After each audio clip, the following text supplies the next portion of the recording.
अस्सलाम वालेकुम जी, मैं हूं सिद्दीक मलिक और आप देख रहे हैं मेरा डिजिटल चैनल।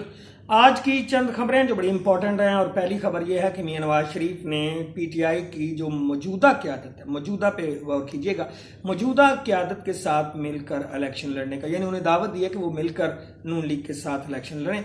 और उनका ये भी ख्याल है कि तमाम जमातों को प्लेटफॉर्म पे, यानी इलेक्शन प्लेटफॉर्म पे इकट्ठे होना चाहिए।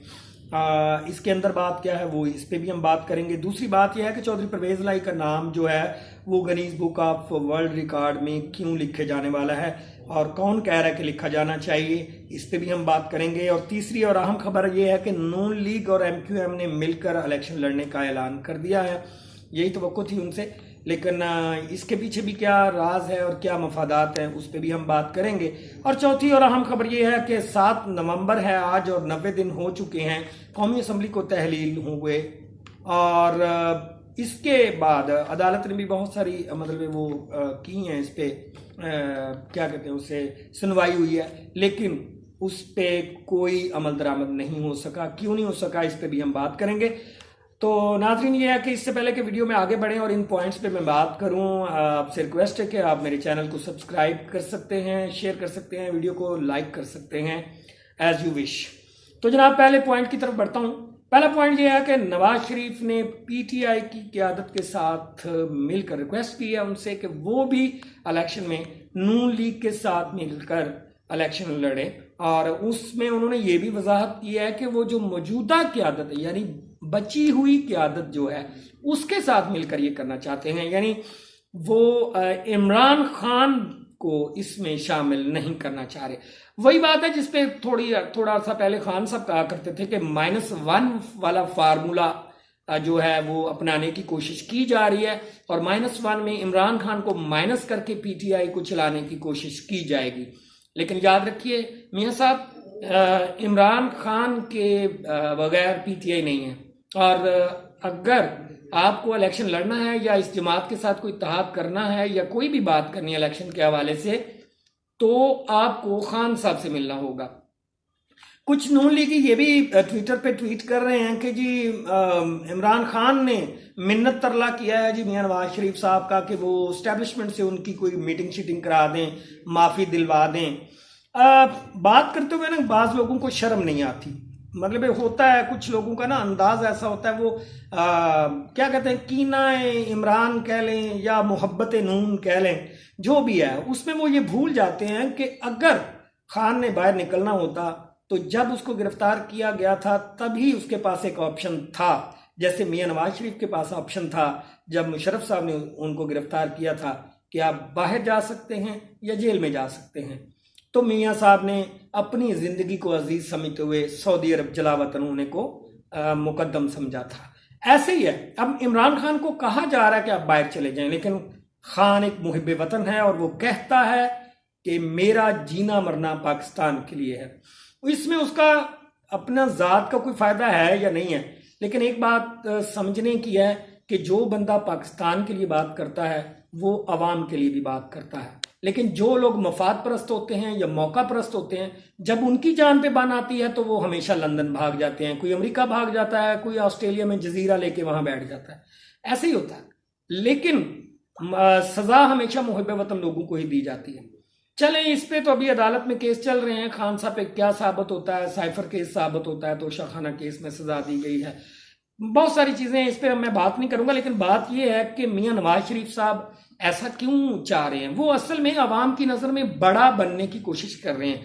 जैसे कहते हैं ना, वो कहते हैं कि जी देखो कोई वाह वाह वाह वाह वाह, क्या बात है मियां साहब की, मियां साहब का दिल देखो कि वो कहते हैं मैं पीटीआई के साथ भी मिलकर चलना चाहता हूं। अरे भाई, ये मिलकर नहीं चलना चाहते ये मजाक उड़ा रहे हैं। मजाक उड़ाने से कुछ नहीं होगा मियां साहब। अभी आप में अगर पावर है तो आप पीटीआई के बगैर इलेक्शन लड़े ना, पीटीआई को लड़ने दें अपनी जगह पे। अब देखिए इलेक्शन में रिजल्ट क्या निकलता है, उससे मत घबराएं जो रिजल्ट आने वाला है। 8 फरवरी को पता चल जाएगा आपको कि नून लीग की और आपकी कितनी अहमियत है और पीटीआई और इमरान खान की कितनी अहमियत है। देखते रहिए। यही बात है जो बीच में मियां साहब को तंग कर रही है कि अभी भी उनके आने के बाद भी उनकी मकबूलियत में कोई ऐसा खास इजाफा नहीं हुआ, लेकिन सोशल मीडिया पे एक बाकायदा पेपर वर्क और नेटवर्क चलाया जा रहा है जिसमें यह साबित करने की कोशिश की जा रही है कि जी बहुत सारे लोग ये कह रहे हैं या मतलब ये साबित करने की कोशिश की गई है कि जी 8 फरवरी को जीतना तो मियां नवाज शरीफ नहीं है। इससे लोगों को मतलब दिल को मायूस करने की कोशिश की जा रही है कि आप वोट ही ना डालें जाए, क्योंकि इस्टेब्लिशमेंट का फैसला है कि मियां साहब को लाना है तो वोट ना डालें। नहीं, ऐसा नहीं है। बीइंग अवाम, बीइंग हमें अपने नजरियात के सामने रखते हुए, किसी भी जमात से हमारा ताल्लुक हो, हमें अपनी जमात को या किसी भी जमात को जो आपको ठीक लगती है, मैं ये नहीं कहता कि हर बंदा पीटीआई को वोट डाले, लेकिन जिसको जो जमात ठीक लगती है उसको वोट डालें ताकि नून लीग को पता चले कि वो कितने पानी में है। दूसरी खबर की तरफ चलते हैं।